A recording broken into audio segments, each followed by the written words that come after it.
Baptis evakuasi begal dari adukan warga. Laka lantas, pengendara motor tewas tragis. Pedagang asongan tewas kesetrum.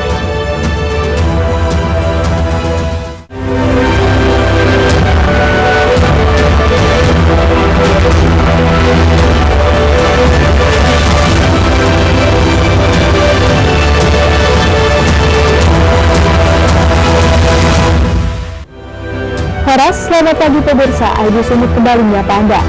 Selain 3 informasi utama tadi, kami hadirkan beragam informasi dari wilayah Sumatera Utara selama 30 menit. Saya simak out, inilah informasi pertama.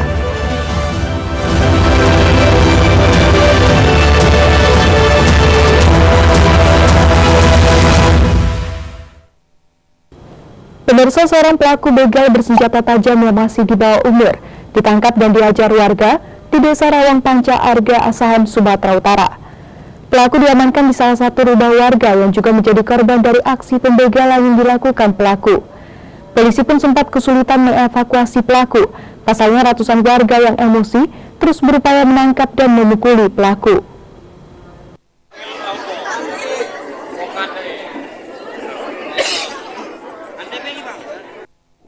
Ratusan warga mengepung rumah korban begal tempat diamankannya tersangka di Desa Rawang Panca Arga, Asahan, Selasa malam. Polisi yang tiba di lokasi sempat kesulitan mengevakuasi tersangka yang masih di bawah umur dari dalam rumah karena warga berusaha menghakimi tersangka.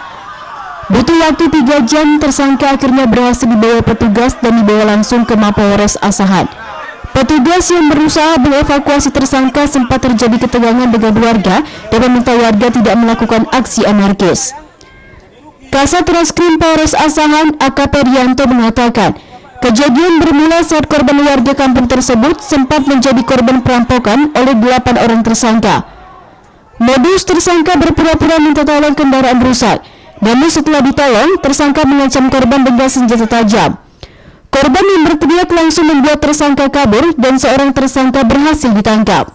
Percobaan perampokan yang dilakukan oleh 8 orang yang setelah kita ketahui adalah statusnya masih anak di bawah umur terhadap satu korban yang mengendarai sepeda motor. Modusnya adalah menyetop dan lalu menodong, kemudian mengarahkan korban untuk ke suatu titik. Namun korban nekat tadi menjatuhkan sepeda motornya dan berlari.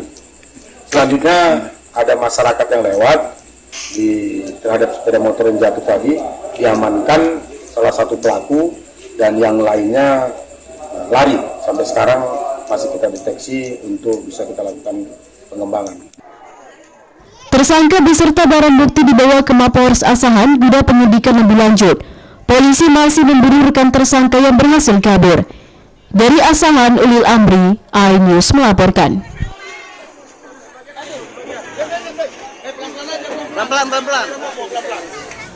Pemirsa, komplotan spesialis pelaku pembongkaran rumah di Kabupaten Serdang Bedagai berhasil dibekuk petugas Polsek Bandar Kalipa. Selain menangkap 6 orang tersangka, polisi juga turut mengamankan sejumlah barang bukti berupa 1 unit sepeda motor dan sejumlah handphone hasil curian. Ambil, mana helm yang dipakai? Baju yang dipakai. Baju pakai pas menjual itu. Jaket mana?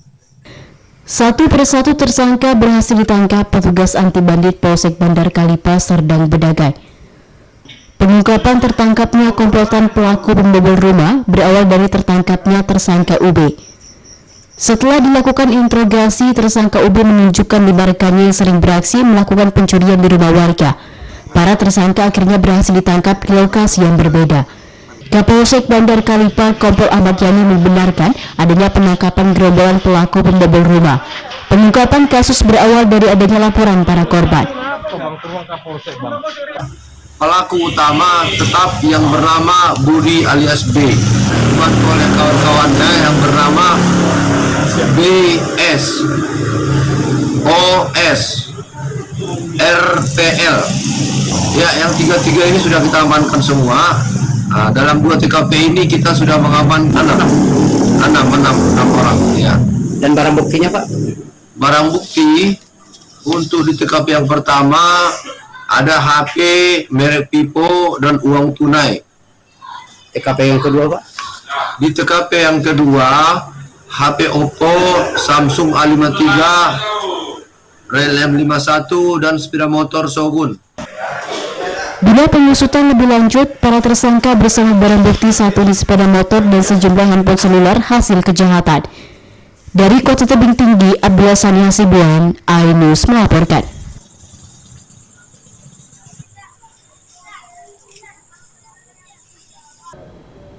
Pemirsa, seorang wanita dibekuk polisi di Tanjung Balai Asahan setelah diduga membantu suaminya menjual sabu. Penangkapan pelaku berawal dari laporan warga yang mengaku resah dengan ulah pasangan suami istri ini. Ditambah lagi beredar video yang memperlihatkan suami pelaku sedang melakukan transaksi narkoba dengan pelanggannya, bahkan sempat viral di media sosial.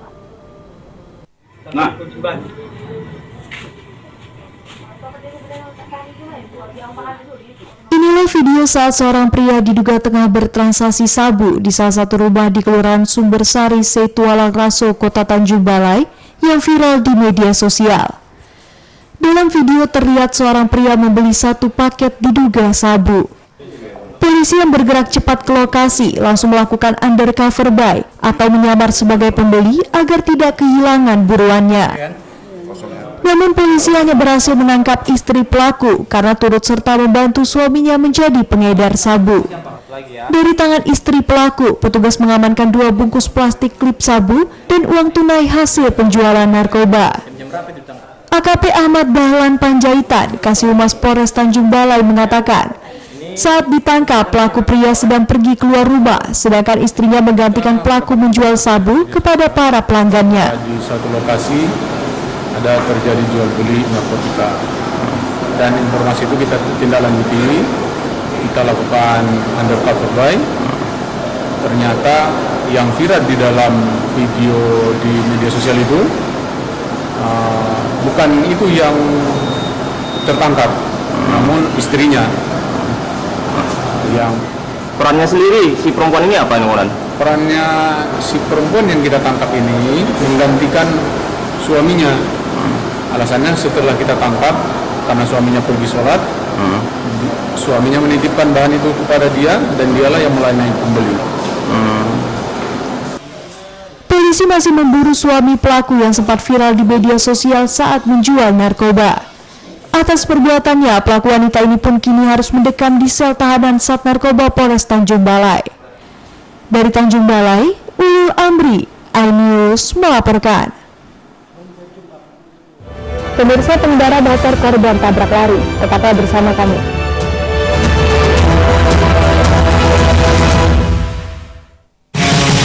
Kompilasi berita olahraga paling top dan sensasional, baik dalam dan luar negeri. Kamu menyaksikan Top Sport bersama saya, Tentu Ramai.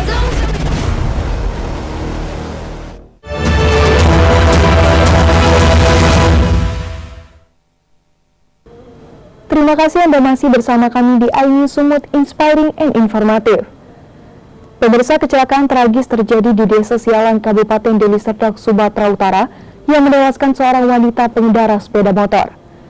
Korban tewas dengan kondisi bagian kepala terlepas dari tubuhnya, terkena kepingan seng yang diangkut becak bermotor yang menabraknya. Kasus kecelakaan ini hingga kini masih dalam penyelidikan polisi lalu lintas. Perempuan, kepalanya yang kena seng itu. Inilah video amatir di lokasi kejadian pasca terjadinya kecelakaan tragis di Desa Sialang, Kabupaten Deli Serdang, Sumatera Utara, yang menewaskan seorang wanita pengendara sepeda motor. Korban tewas dengan kondisi bagian kepala terlepas dari tubuhnya karena terkena kepingan seng yang diangkut becak bermotor yang menabraknya. Kejadian ini terjadi bermula saat korban Arduma Situborang dengan mengendarai unit sepeda motor bernomor polisi BK 4413 ALC datang dari arah Bangun Purba menuju ke arah Lubuk Pakam. Namun saat hendak mendahului kendaraan di depannya, tiba-tiba dari arah berlawanan muncul becak bermotor pengangkut atap seng yang juga melaju dengan kecepatan tinggi. Kecelakaan pun tidak terhindarkan. Menurut Kanit Gakum Polresta Deli Serdang, Korban tewas dengan kondisi tragis dikarenakan saat terjadi tabrakan, leher korban tepat mengenai seng yang ada di becak bermotor yang menabraknya. Di sana terjadi kecelakaan antara sepeda motor dengan becak bermotor yang merenggut jiwa korban. Yang setelah kami ke sana sebelumnya sudah dievakuasi jenazah korban di Rumah Sakit Umum Amri Tambunan. Nah itu kejadiannya gimana sih Pak? Kan Kejadiannya diduga ini si korban ini mendoli dari sebelah kanan, ada mobil depannya. Tapi itu lebih jelasnya kami masih mendalami perkara ini sehingga terjadinya kecelakaan yang merenggut nyawa korban. Usai kejadian, kedua korban luka langsung dievakuasi ke Rumah Sakit Amri Tambunan. Sementara korban tewas langsung dibawa ke rumah duka. Pihak kepolisian masih melakukan pendalaman dan penyelidikan guna menentukan siapa yang akan ditetapkan sebagai tersangka dalam kasus ini. Dari Deli Serdang, Rizky Fauzan, iNews melaporkan.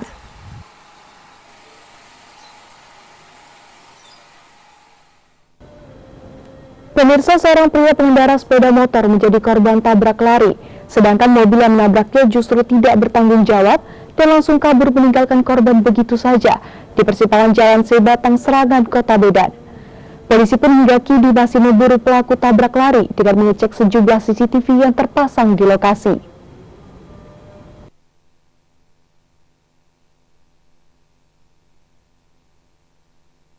Rekaman CCTV merekam detik-detik kecelakaan lalu lintas yang terjadi di persimpangan Jalan Sebatang Serangan, Kota Medan, Sumatera Utara, Senin petang kemarin. Sepeda motor yang diduga melaju dengan kecepatan tinggi datang dari arah Jalan Iskandar Muda menuju Jalan Wahid Hasim. Sementara mobil datang dari arah Jalan Sebatang Serangan menuju Jalan Abdullah Lubis. Diduga tak melihat sepeda motor yang melintas, mobil minibus berwarna hitam ini pun langsung menabrak sepeda motor yang melaju kencang. Usai menabrak pemotor, pengendara mobil ini pun langsung kabur dan meninggalkan korban yang terkapar di jalan. Yani, saksi mata, Selasa siang mengatakan peristiwa terjadi saat dirinya hendak menutup warungnya. Tiba-tiba suara dentuman keras terdengar dan melihat korban sudah terkapar di tengah jalan. Kondisi korban saat dievakuasi warga tampak mengalami patah tulang dan luka parah di bagian tangan. Sepeda motor korban juga mengalami kerusakan parah di bagian depan. Kan kami masuk ke berdua, pas ngadep ke sana tiba-tiba dengar suara gerobak gitu kan. Sampai cowok itu udah terkapar di situ, udah terkapar ya udah sandar gitu ya. Masyarakat banyak lah kan berantangan kan, bantu. Ibu sampai teriak sama yang mobil yang nabrak itu kencang arah ke sana kan. Ibu bilang kejar. Ibu bilang terus anak-anak itu pada ngejar, cuman ngejarnya pakai kaki gitu jadi nggak dapet kan. Terus akhirnya dibawa lah, digotong ke sini, ke situ pertamanya kan diletakkan di depan rumah ibu ini kan. Pak polisi pun datang juga, Pak polisi bilang ya udah disetopin mobil, nggak ada yang mau berhenti. kondisinya kayak mana Bu pas terkapar di parah luka? Dia pinggangnya ini kayaknya ini patah. Pinggangnya sama ininya tangannya berdarah-darah gitu kan. Dia sendiri atau boncengan? Sendiri. Laki-laki ya? Laki-laki, masih agak muda lah ya, umur berapa ya? Umur 28, 29 gitu lah. Berarti mobil yang nabrak itu langsung kabur. Kasus laka lantas ini kini sudah ditangani unit laka Polsek Medan Baru. Polisi sudah mengumpulkan barang bukti rekaman CCTV dan memintai keterangan sejumlah saksi. Dari Medan, Ahmad Ridwan Nasution, iNews melaporkan. Pemirsa, guna mencegah tindak pidana perdagangan orang atau TPPO, Kantor Imigrasi Kelas 1 TPI Polonia Medan mencanangkan program Desa Binaan Imigrasi di 3 kecamatan yang ada di Sumatera Utara. Desa binaan ini nantinya akan menjadi perpanjangan tangan dari Imigrasi Polonia untuk menyuarakan informasi, publikasi, sosialisasi, dan edukasi mengenai keimigrasian khususnya permohonan paspor.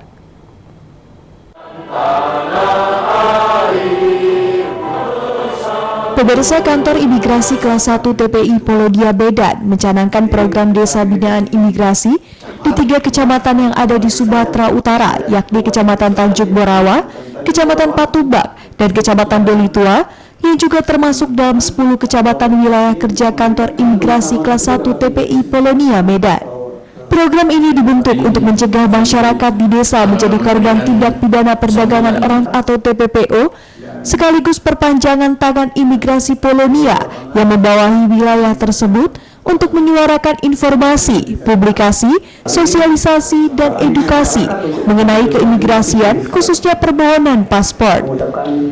Sosialisasi ini pun dihadiri seluruh camat, lurah, dan kepala desa yang berasal dari 3 kecamatan ini.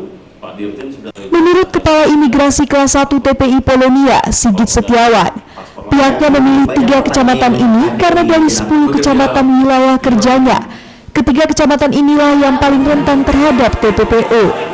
Dengan adanya desa binaan ini, nantinya kantor imigrasi kelas 1 TPI Polonia bersama para stakeholder akan melakukan kunjungan ke setiap desa dan sekolah untuk memberikan edukasi langsung agar terhindar dari TPPO. Kegiatan hari ini yaitu kita mencanangkan desa binaan imigrasi. Jadi desa binaan imigrasi ini bertujuan adalah sebagai kepanjangan tangan dari imigrasi dalam memberikan informasi kepada masyarakat terkait dengan permohonan paspor. Dengan tujuan apa? Agar masyarakat yang memohon paspor tahu tanggung jawab ketika dia memegang paspor, ketika dia melakukan perjalanan ke luar negeri. Karena paspor digunakan untuk perjalanan lintas negara. Nah, kita memberikan pemahaman agar masyarakat paham mengenai bahaya-bahaya ketika mereka berada di luar negeri, yaitu terjadi tindak pidana perdagangan orang misalnya, tindak pidana penyelundupan manusia. Itu yang kita waspadai dan kita sampaikan ke masyarakat lewat perangkat desa yang kita undang hari ini.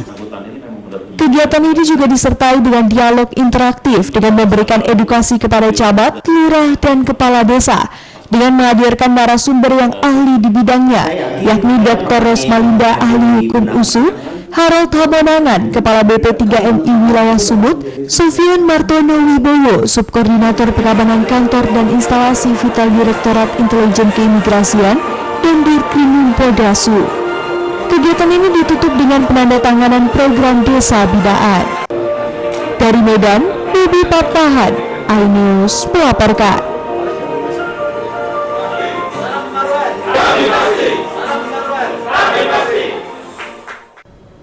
Pemirsa, Ketua DPD Federasi Serikat Pekerja Transportasi Indonesia atau FSPTI dan Konfederasi Serikat Pekerja Seluruh Indonesia Sumatera Utara melantik pengurus baru SPTI di Kabupaten Batubara.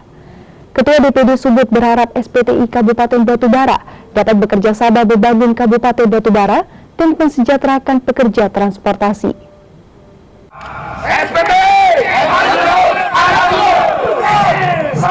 Ketua DPD FSPTI dan KSPSI Sumatera Utara Timbul Limbong menyerahkan bendera petaka kebesaran kepada pengurus baru DPC FSPTI dan KSPSI Kabupaten Batubara di lapangan terbuka Indrapura Batubara, sekaligus melantik pengurus DPC FSPTI dan KSPSI Kabupaten Batubara yang baru periode 2023 sampai 2028 mendatang, yang diketuai oleh Daniel Simanjuntak dengan Sekretaris Al-Bakti Hasibuan dan Bendahara Anton Wijaya.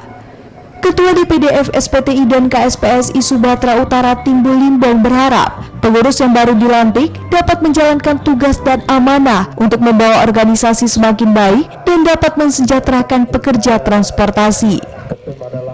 Sementara Ketua Kadin Kabupaten Batubara Oke Faisal juga berharap pengurus baru FSPTI dan KSPSI Kabupaten Batubara yang diketuai Daniel Simanjuntak juga dapat bekerja sama membangun pemerintah menjadi lebih baik.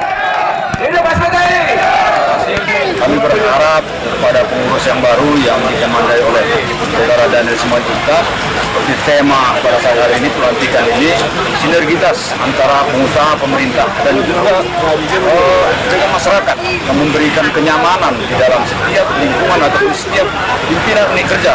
Dalam hal ini kalau sudah pengusaha ataupun daripada masyarakat merasa nyaman, pasti serikat pekerja yang dikomandoi oleh Daniel Simanjuntak akan diterima. Tentu SPSI, SPTI, ya, dengan Kadin. Sekarang Kadin itu bagaimana peningkatan UMKM, ya, UMKM di kabupaten, di provinsi, di Indonesia. Tentu Kadin ini juga bekerja sama dengan perusahaan-perusahaan yang ada di daerah, ya, baik itu perusahaan nasional, perusahaan daerah, ya. Tentu Kadin sebagai perekat, sebagai jembatan untuk mengajak kawan-kawan, ya, mengajak kawan-kawan yang dalam naungan SPTI ini untuk bisa bekerja sama juga dengan perusahaan yang ada di kabupaten kota, khususnya di Kabupaten Batubara. Pelantikan pengurus DPC FSPTI dan KSPSI Kabupaten Batubara berlangsung meriah dengan dihadiri langsung Ketua Umum DPP FSPTI dan KSPSI Surya Bakti Batubara, Bupati Batubara, Ketua Kadin Batubara Muhammad Faisal, pengurus DPC FSPTI dan KSPSI se-Sumatera Utara. Dari Kabupaten Batubara, Ulul Amri, iNews melaporkan. Pemirsa, Kadisdip Medan dicopot terkait beberapa kasus. Tetaplah bersama kami.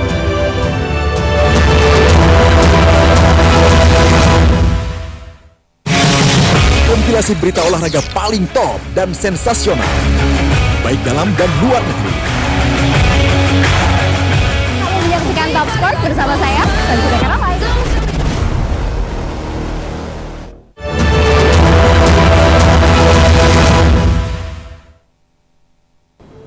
Terima kasih Anda masih bersama kami di iNews Sumut Inspiring and Informative.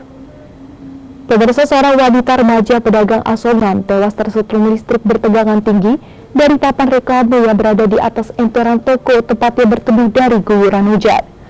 Peristiwa yang terjadi di Jalan MT Haryono, Kota Medan ini pun sempat menghebohkan warga sekitar.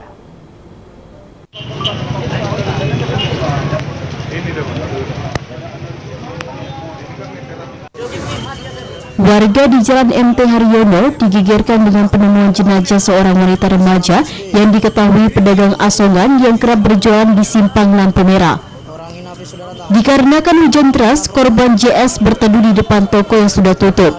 Namun nahas diduga korban tersetrum kabel papan reklame yang berada tepat di atas kepalanya. Iwan, saksi mata yang sempat menolong korban, mengatakan melihat korban sudah tergeletak di pinggir jalan, namun saat berusaha ditolong, Iwan merasakan aliran listrik dan langsung melepaskan korban. Warga di sekitar tidak berani menolong karena besarnya aliran listrik dari kabel papan reklame.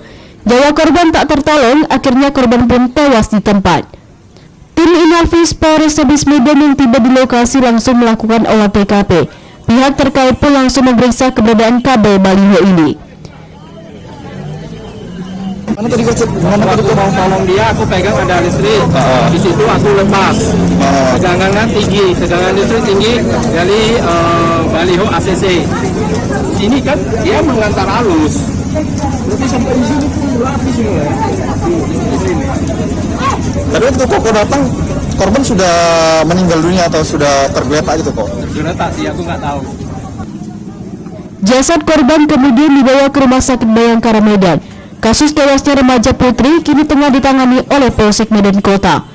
Dari Medan, Ahmad Ridwan Nasution, iNews melaporkan. Pemirsa, diduga buntut dari kasus kepala sekolah yang menahan gaji sejumlah guru pengajar di SMP Negeri 15 Medan, Wali Kota Medan Bobi Nasution mencopot Kepala Dinas Pendidikan dan Kebudayaan Kota Medan, Laksamana Putra Siregar. Pak, kami dari guru SMP 15 seperti inilah kami ditekan,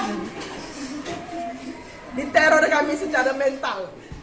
Wali Kota Medan Bobi Nasution mencopot Laksamana Putra Siregar dari jabatan Kepala Dinas Pendidikan dan Kebudayaan Medan.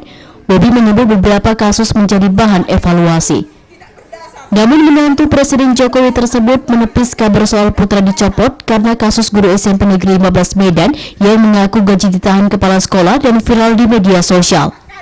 Bobi mengatakan Putra dicopot karena evaluasi terhadap beberapa kasus di Dinas Pendidikan dan Kebudayaan dan di sejumlah sekolah di Kota Medan. Wali Kota Medan tersebut enggan merinci kasus yang ada, namun Bobi berharap langkah yang diambilnya itu menjadi penyegaran di Dinas Pendidikan dan Kebudayaan. Awalnya terkait dengan pergantian Kadisdik itu gimana? Ya, salah pergantian ini kan. Apa yang menjadi pertimbangan kita Pak Wali untuk mengganti Kadisdik? Ya, tentunya untuk penyegaran di Dinas Pendidikan, untuk bisa juga penyegaran di Dinas Perpustakaan, ya, untuk perbaikan-perbaikan ke depannya mudah-mudahan. Siapa yang menjawab jadi PLT-nya atau PLK-nya? PLT-nya baru tadi saya tanda tangan, nggak salah itu dari Alek itu apa? Alek itu apa? ULP. ULP. Nah, Alek. Ada hubungannya sama SMP 15 kemarin kasus itu? Enggak lah, semuanya pasti kan kita menjadikan bahan evaluasi apakah beberapa kasus yang ada di dinas pendidikan, di sekolah-sekolah kita. Sebelumnya viral sejumlah guru SMP Negeri 12 Medan menangis akibat gaji ditahan oleh kepala sekolah. Belakangan diketahui ternyata penyebab dari permasalahan ini adalah adanya sejumlah guru yang mengajar di sekolah lain dan minim absen. Dari Medan, Ahmad Ridwan Nasution, iNews melaporkan.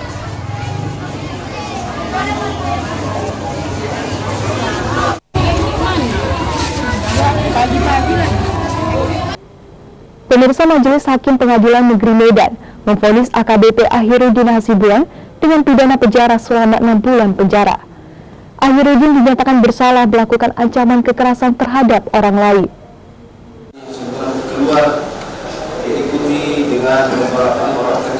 Terdakwa Akhirudin Hasibuan, mantan perwira di Kepolisian Daerah Sumatera Utara, kembali menjalani sidang yang beragendakan pembacaan putusan dalam kasus penganiayaan kepada Ken Admiral Selasa petang di Pengadilan Negeri Medan.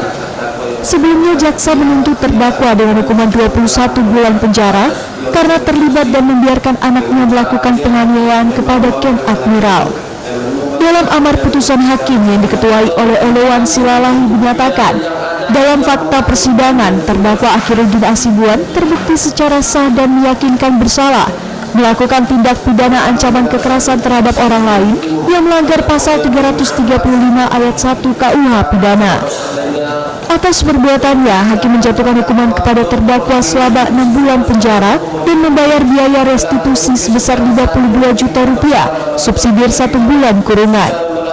Biaya restitusi ini dibebankan secara tanggung renteng dengan terdakwa Aditya Hasibuan. Tanggapannya kami sebagai jasa umum akan mengajukan banding terhadap putusan hakim tersebut karena berbeda dengan pasal yang dituntut dan juga hukumannya juga jauh dari apa yang kita tuntut. Jangan yang primer tidak di yang penganiayaan Bu malah. Kan yang kami tuntut itu pasal 351 junto 351 ayat 1 junto pasal 56 kedua. Namun hakim berpendapat bahwa berdasarkan fakta persidangan terdapat melanggar pasal 335 ayat 1. Dakwakan itu sebenarnya nggak ada, ya. Tapi saya tetap dihukum. Masalah kita ikhlas ya, nanti kita apa langkah berikutnya akan kita pikirkan. Tapi biar kawan-kawan tahu yang mengikut persidangan dari awal sampai akhir tidak ada yang bisa dibuktikan oleh mereka. Ya.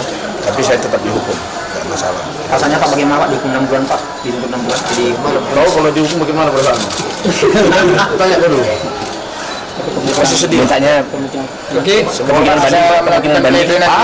banding. Nanti saya bicara banding. Dari Medan, Ahmad Ridwan Nasution, iNews melaporkan.